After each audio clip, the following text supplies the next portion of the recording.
गुरुपदद्वन्द्वं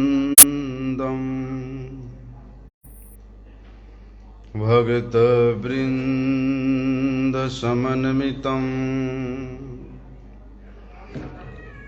श्रीचैतन्य प्रभुं वन्दे नित्यानन्दसहोदितं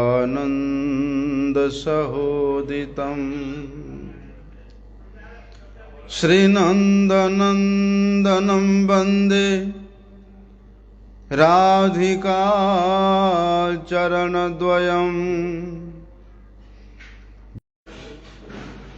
राधिकाय तदालये कृष्णाय कृष्णभक्ताय तद्भक्ता। शिल भक्ति वल्लभ तीर्थ गोस्वामी गुरु महाराज जी के श्री अभय चरण कमल में अनंत कोटि साष्टांग दंडवत प्रणाम करते हुए उनकी अहेतु की कृपा प्रार्थना करता हूँ। मेरी परम आराध्यतम शिक्षा गुरुपाद पद्म नित्य लीला प्रविष्टम विष्णुपाद परमहंस शिल भक्ति विज्ञान भारती गोस्वामी महाराज के चरण कमल में अनंत कोटि साष्टांग दंडवत प्रणाम करते हुए उनकी अहेतु की कृपा प्रार्थना करता हूँ। हम लोग यहाँ पर वृंदावन धाम के महिमा के विषय में श्रवण कर रहे हैं।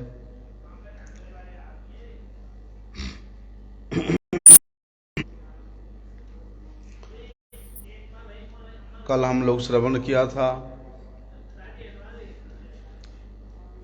कि अनंत लक्ष्मियां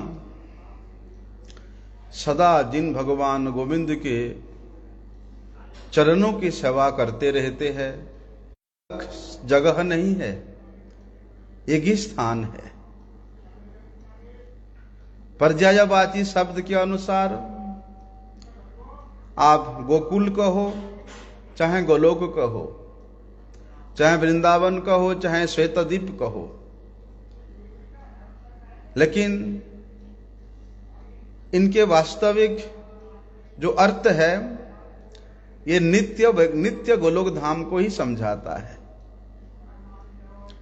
कहते हैं कि लक्ष्मी रभित स्त्री तमा गोप्यो लक्षित लक्ष्मी तमा प्रतीता राधा गोपी तमाचे दस्या कावा समावामा। बोलते हैं जिस प्रकार अनंत ब्रह्मांड की स्त्रियों में श्री लक्ष्मी जी सबसे प्रधान है, सबसे श्रेष्ठ है। बोलते उन अनंत लक्ष्मी स्वरूपा जो गोपियां हैं, उन अनंत लक्ष्मी गणों में गोपियां प्रसिद्धि है, गोपियां प्रधान है। और बोलते उन अनंत गोपियों में श्री राधा जी की महिमा अतिशय श्रेष्ठतम है। इसलिए उनके समान, श्रीमती राधा जी के समान और कौन सी स्त्री हो सकती है? कोई नहीं हो सकती है। इसलिए बोलते इन लक्ष्मी सहस्र शत संभ्रम सेव्यमानम, बोलते वे लक्ष्मी स्वरूपा सभी गोपियां किसकी आराधना करती है? नंदनंदन ब्रजराज नंदन श्री कृष्ण चंद्र की। इसलिए उन सभी गोपियों का एकमात्र रमण है श्री कृष्ण। और उनका धाम कौन सा है? गोकुल। और उनका नाम है गोविंद। गोकुलानंद गोविंद तुभ्यम नमः। उन गोकुल वासियों के जो आनंद स्वरूप है, और वो गोकुल गोप और गोपियों के द्वारा परिवेष्टित है। और कल हम लोगों ने श्रवण किया, बोलते हुए गोकुल के प्रत्येक प्रकोष्ठ, प्रत्येक मकान, प्रत्येक घर यहां चिंतामणियों के द्वारा बना हुआ है और उन घरों को चारों ओर से अनंत कल्प वृक्षें सुशोभित कर रही है। बोलते हुए गोकुल के जीवन स्वरूप कौन है? गोकुलानंद है, जो गोकुल को नित्य अनंत में निमज्जित करते हैं। इसीलिए वहां गोपी स्वरूपा जितने भी रमा है, रमा अर्थात लक्ष्मी है, उनके साथ रमण करने वाले कौन है? श्री रमा रमन नामक भगवान राधा रमन है, भगवान राधा गोविंद है।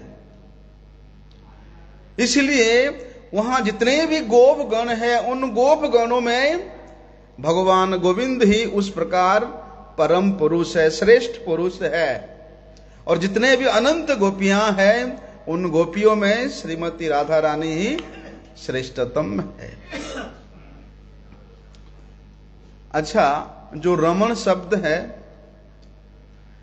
ये तो भाई जहां पर विधि पूर्वक शादी विवाह होता है, पानी ग्रहण होता है, विशेष रूप से वहां पर ही लगाया जाता है। फिर हम लोग सुनते हैं कि परकिया भावे जहां ब्रजते प्रचार। परकिया मतलब उपपति।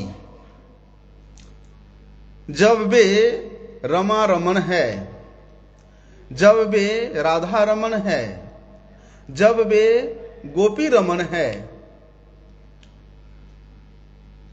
तो फिर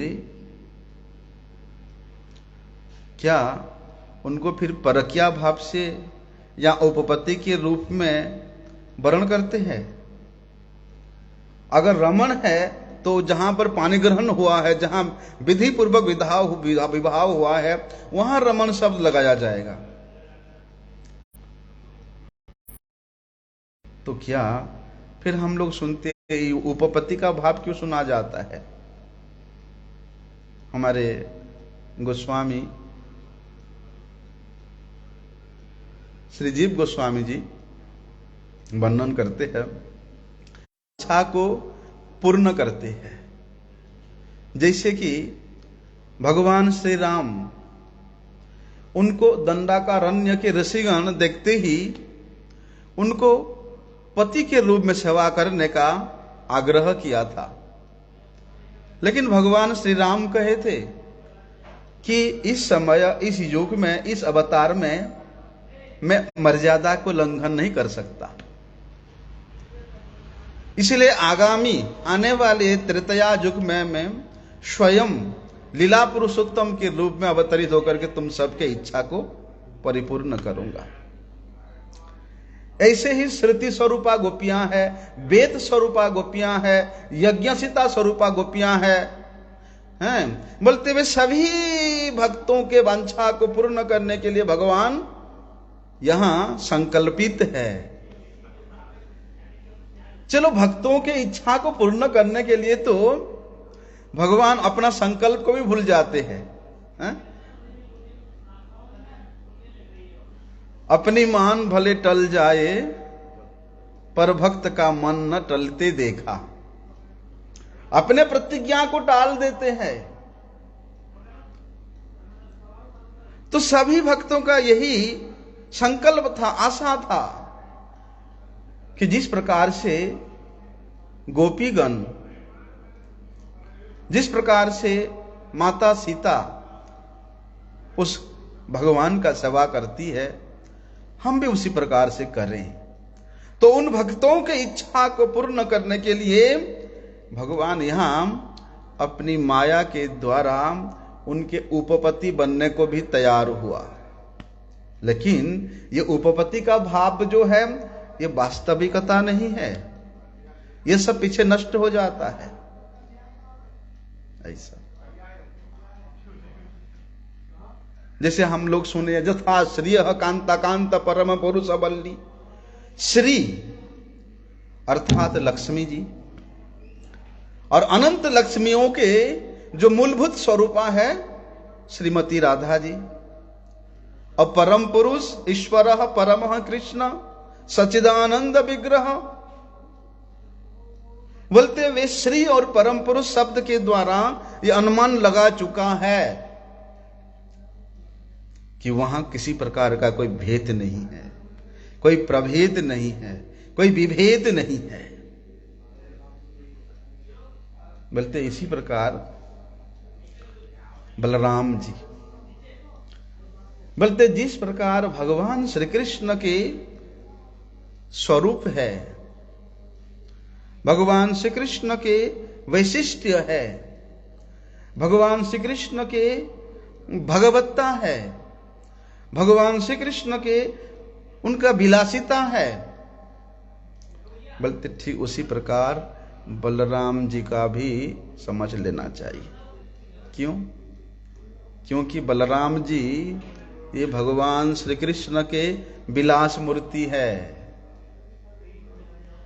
विलास मतलब जिसके द्वारा आह्लादित होते हैं, जिसके द्वारा वे रमण करते हैं, जिसके द्वारा वे लीला करते हैं।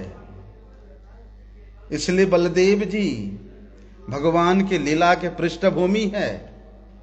बलदेव जी भगवान के लीला के सभी प्रकार के अवयव संभृता है। बलदेव जी भगवान के प्रकट से लेकर उनके तमाम लीलाओं को संरचित करने वाले हैं। इसलिए तो वे विलास मूर्ति है। भगवान के इच्छा को बलदेव जी पूरा करते हैं। भगवान का इच्छा हुआ, उनके विलास मूर्ति उनके इच्छा के अनुरूप सभी तैयारी करके रखते हैं।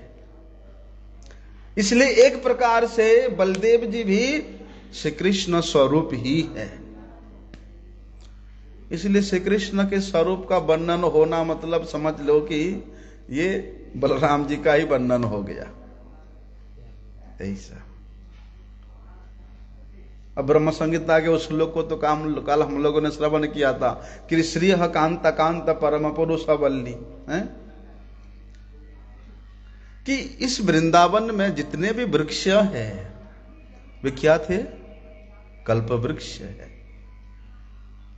कल्प वृक्ष जानता है? उस वृक्ष के नीचे में छाया में जो भी कल्पना करोगे, आपकी कल्पना के अनुरूप वहां सभी प्रकार की वस्तु उपस्थित हो जाएगा। ऐसे ही इस वृंदावन के प्रत्येक वृक्ष कल्पलता है। इसलिए हमारे गुरुजनों ने हम लोगों को शिक्षा दिया कि ब्रज के किसी भी वृक्ष को नहीं तोड़ना, नहीं काटना, नष्ट नहीं करना। क्यों? डाल डाल और पात पात पे यहां श्रीमती राधा रानी जी के गुणगान करते हैं। यहां का प्रत्येक वृक्ष, प्रत्येक लता पता, इसलिए ये कल्प वृक्ष है। अच्छा, कल्प वृक्ष सुनते कि बड़े पूज्य है, बड़े सम्माननीय है, बड़े महत्व है, लेकिन वास्तव में उस प्रकार पूज्यता के दृष्टि से सम्मान नहीं। वास्तव में यहां के कल्प वृक्ष तो ये संकल्पित वस्तु मात्र को देने में परम समर्था तो है ही, और विशेष रूप से इन वृक्षों से अगर कोई प्रार्थना करे तो ये ब्रज के वृक्ष कृष्ण प्रेम देने में भी परम समर्था है। जो स्वर्ग के कल्प वृक्ष होते हैं वे कल्पित वस्तु को प्रदान तो करते ही है, लेकिन उन कल्प वृक्ष में श्री कृष्ण प्रेम प्रदान करने का सामर्थ्य नहीं होता।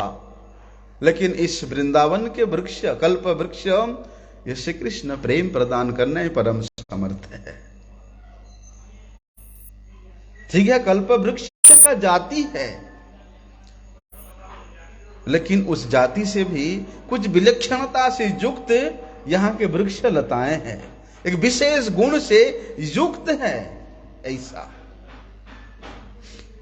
खीर यहां की भूमि, भूमि यत्र चिंतामणि, यहाँ के जो साधारण भूमि है वे भी दर्पण के मापी निर्मल है। इस भूमि के स्पर्शन से, इस भूमि के दर्शन से जो वस्तु की प्राप्ति होती है उसकी तो कल्पना भी नहीं कर सकते हैं। कहते हैं यहां के प्रत्येक रच ये चिंतामणि है, चिंतामणि जैसे आचरण करती है। इसलिए यहां के प्रकृति के प्रत्येक रचना को लेकर के, प्रकृति के प्रत्येक अवयव को लेकर के उनके स्वभाव और अभिलाषा को वृष्टि करने के लिए ये प्रत्येक वस्तु यहां चिन्मयता को प्राप्त करती है, परम चिन्मय है। इसलिए कहते हैं ना, यहां का घर, मंदिर, गौशाला है, ये सब स्थानों की जो भूमि है वास्तव में ये तो महाचिंतामणि रत्न के द्वारा व्याप्त है महाराज।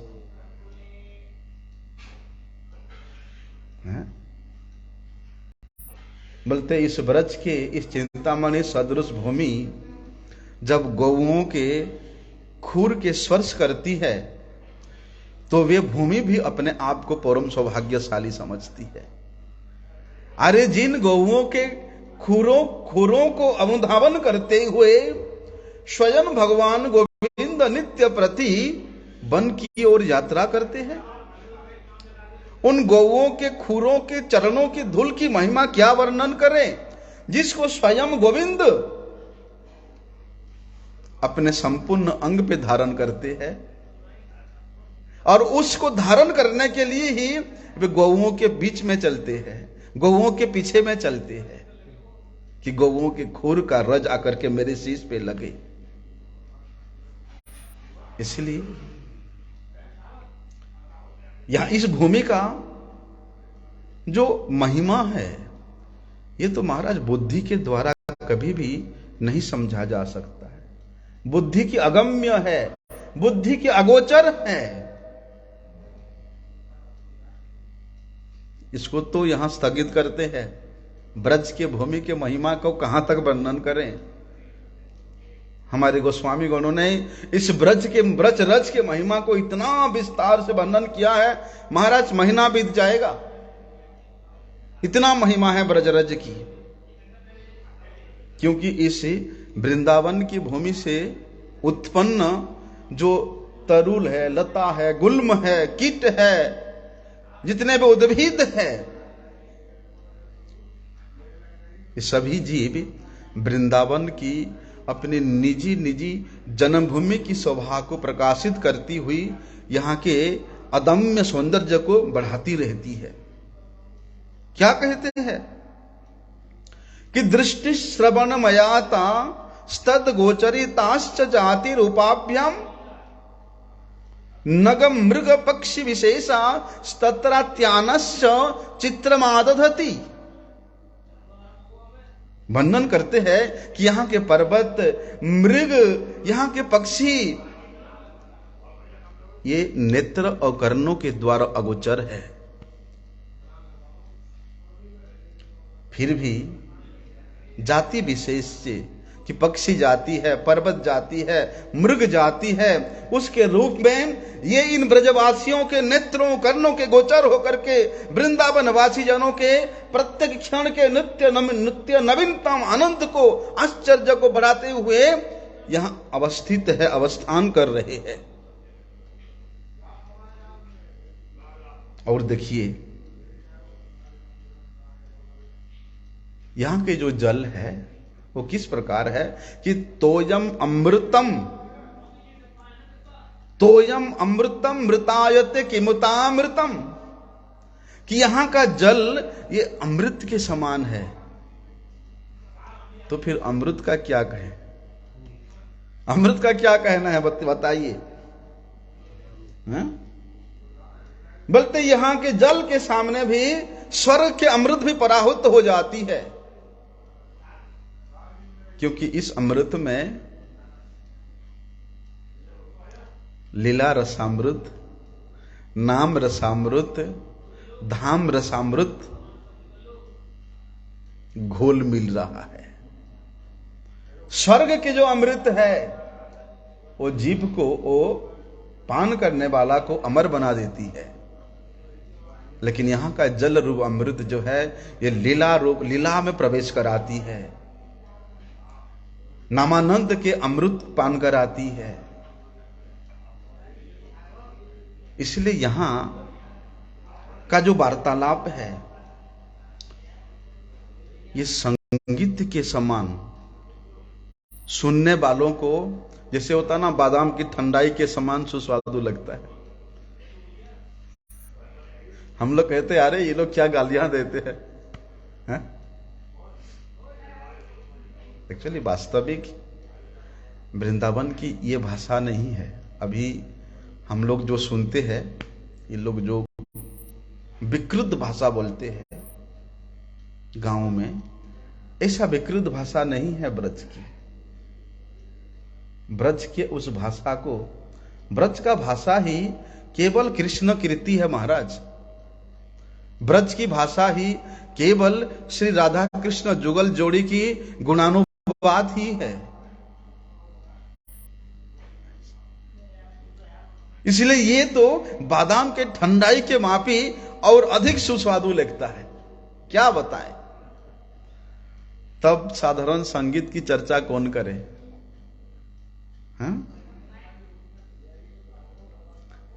और तो और जहां साधारण चलना फिरना भी जब नृत्य चातुरी के पराकाष्ठा को प्रकाशित करती है,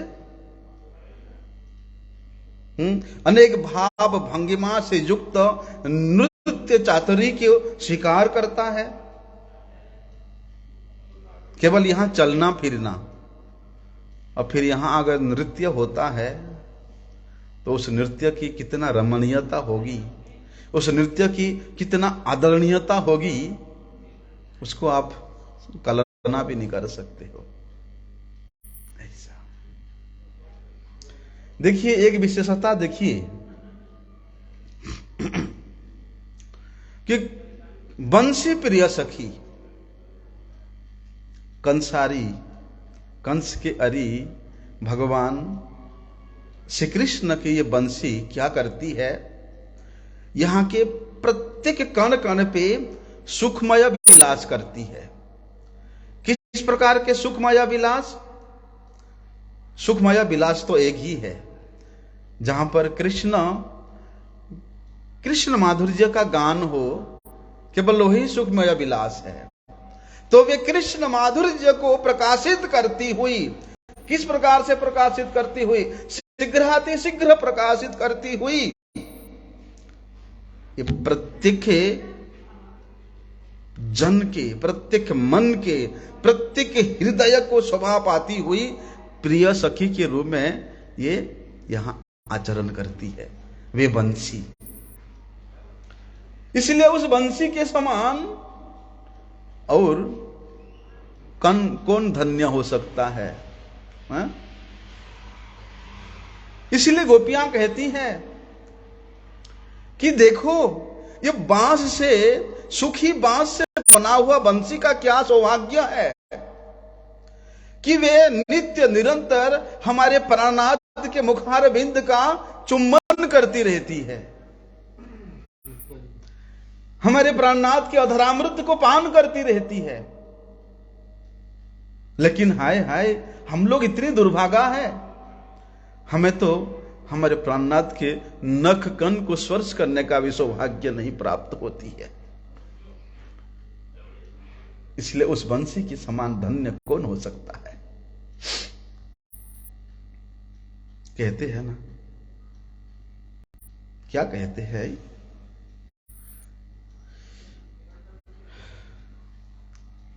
कि यहां जैसे कि ज्योति पदार्थ है। क्या है ज्योति पदार्थ? सूर्य चंद्र है। बोलते हैं जैसे ज्योति पदार्थ के जो एकीभूत, जो पुंजीभूत तेज है, वो सूर्य चंद्र के रूप में प्रतिभात होती है। बोलते ठीक उसी प्रकार इस वृंदावन के जो जल बिंदु है, किस प्रकार के जल बिंदु? बोलते जिस जमुना में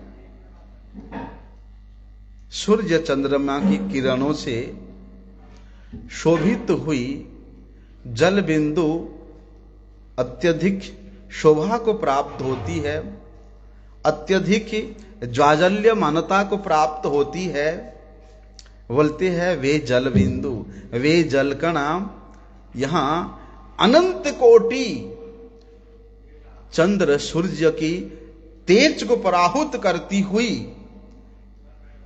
जीवों के हृदय में, यहां ब्रजजनों के हृदय में, बोलते श्री कृष्ण लीला को प्रकाशित करती हुई श्री कृष्ण चरणों की रस का आस्वादन कराती है। ऐसा इसीलिए कहते हैं कि यहां जो ज्योतिर्मय पुंज है वे भी चिदानंद रूप है, वे अपने चिद रूप में नित्य स्वरूप में स्थित होकर के प्रत्येक क्षण इन ब्रजवासी जनों का, ब्रजवासियों के हृदय को आनंद पर। और कहां तक कहें कि गंध रूपम स्वाद रूपम द्रव्यम पुष्पादिकंच यत् रसवद भौतिकम भवेच्च तत् बीजिन चैव हेयांसम कठिनांसम च यत् भवेत्।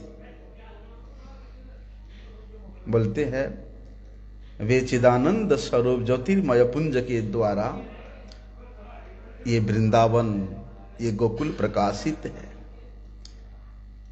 और यही प्रेम रस निर्यास, इस प्रेम रस धारा को आस्वादन कराती हुई ये गोकुल के प्रत्येक जन गोकुल के वैभव को बढ़ाते रहते हैं। देखने में लगता है कि साधारण गोकुल है, लेकिन ये अनंत ऐश्वर्य से परिपूर्ण गोकुल होते हुए भी, अनंत वैभव से परिपूर्ण गोकुल होते हुए भी, अनंत ज्योतिर्मयता से परिपूर्ण गोकुल होते हुए भी ये साधारण गोकुल के भांति यहां प्रकट होती है और लीला प्रकाश करती है। इसलिए ये गोकुल का दर्शन, इस वृंदावन का दर्शन सबके लिए गोचर नहीं है। इसलिए ब्रजवासी होना पड़ेगा, ब्रजजन होना पड़ेगा, तब जाके उस गोकुल का दर्शन होगा, उस वृंदावन का वास होगा, और उस लीला रस के आस्वादन का तब जाके अधिकारी हो सकते हैं।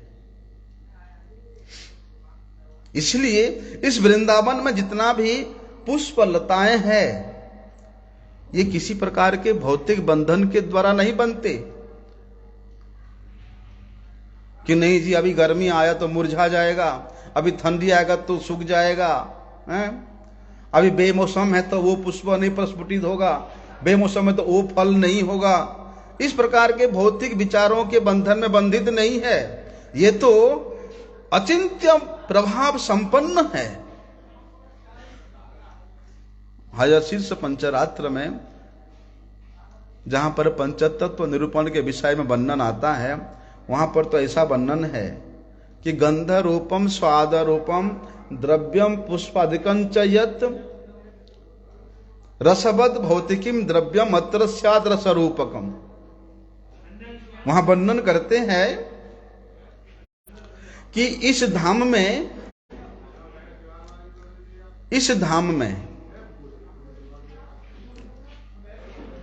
जो गंध रूप वस्तु है, गंध रूप वस्तु क्या है? जैसे पुष्प है? ये गंध रूप वस्तु भी यहां रस रूप हो जाती है, ये स्वाद रूप हो जाती है,